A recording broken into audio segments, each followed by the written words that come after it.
আব্দুল্লাহপুর থেকে যোগ দিচ্ছেন সহকর্মী আনোয়ার সাদাত নূর। এই মুহূর্তে যাত্রীদের ভোগান্তি হচ্ছে কিনা এবং বাড়তি যানবাহন আছে কিনা সড়কে, সেই বিষয়ে আপনি আমাকে কিছু জানান। New Zealand dairy, excellence in quality. বিশ্ব ইজতেমার তৃতীয় পর্বের আখেরি মোনাজাতের দিন আজ 12টা নাগাদ মোনাজাতের সময় নির্ধারণ করা হয়েছে। তো এর মধ্যে কিন্তু গত দুটি পর্বে আমরা যেখানে আখেরি মোনাজাতের দিন আব্দুল্লাহপুর, মানে ঠিক যেখানে দাঁড়িয়ে আছি আব্দুল্লাহপুর, আমার পিছনে যে বিশ্ব ইজতেমার প্যান্ডেল করা আছে, এই সময়টাতে যে পরিমাণ মানে মুসল্লিদের ভিড় দেখা গেছে, এবার কিন্তু ঠিক সেরকমটা দেখা যাচ্ছে না।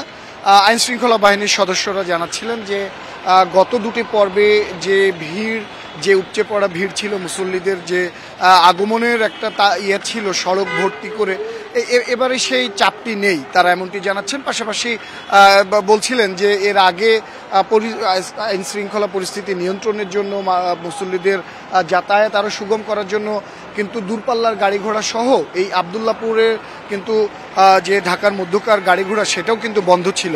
এবারে কিন্তু তেমনটি করা হয়নি। এবারে কিন্তু সকল ধরনের যানবাহন চলাচলের অনুমতি রাখা হয়েছে। যদিও কিন্তু এই এলাকাটাকে ঘিরে আমরা দেখছি যে যান চলাচল সীমিত, তারপরেও কিন্তু যান চলাচল করছে।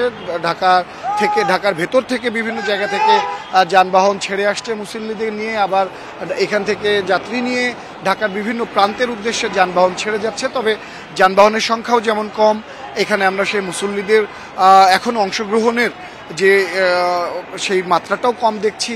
যেহেতু 12টার সময় আখেরি মোনাজাতের সময় দেওয়া হয়েছে, ধারণা করা হচ্ছে যে মুসল্লিদের এখনও আসার যে ঢল সেটি শুরু হয়নি। ধারণা করা হচ্ছে 11টার পর থেকে হয়তো সেই সংখ্যাটা বাড়তে পারে।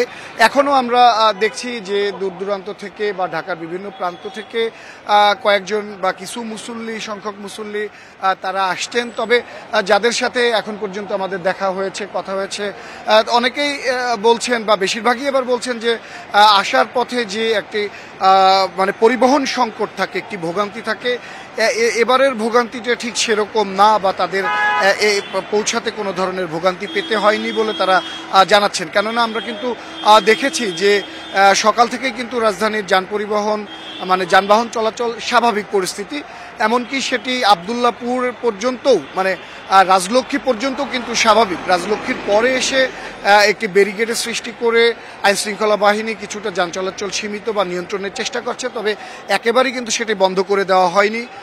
বাস, রিক্সা, প্রাইভেট মোটরসাইকেল যানবাহনের পাশাপাশি কিন্তু মুসল্লিরা ব্যক্তিগত পরিবহনে রিক্সায় বা অটোতে করেও আসছেন, এরকম চিত্র আমরা দেখেছি। এবং যারা সেক্টরের ভেতর থেকে আসছেন তারা হেঁটে আসছেন। যারা আজকের দিনে এসে পৌঁছাচ্ছেন দূরপাল্লার যানবাহনে এসেছেন, অনেকে ট্রেনে এসেছেন, তারাও হেঁটে হেঁটে এসে পৌঁছাচ্ছেন এবং ইজতেমা ময়দানের দিকেই অগ্রসর হচ্ছেন। তবে তারা জানাচ্ছেন যে এখন পর্যন্ত তাদেরকে ভোগান্তির মধ্যে পড়তে হয়নি বা যানবাহন সংকটের মোকাবেলা করতে হয়নি। আব্দুল্লাহপুর থেকে জানাচ্ছিলেন সহকর্মী আনোয়ার সাদাত নূর।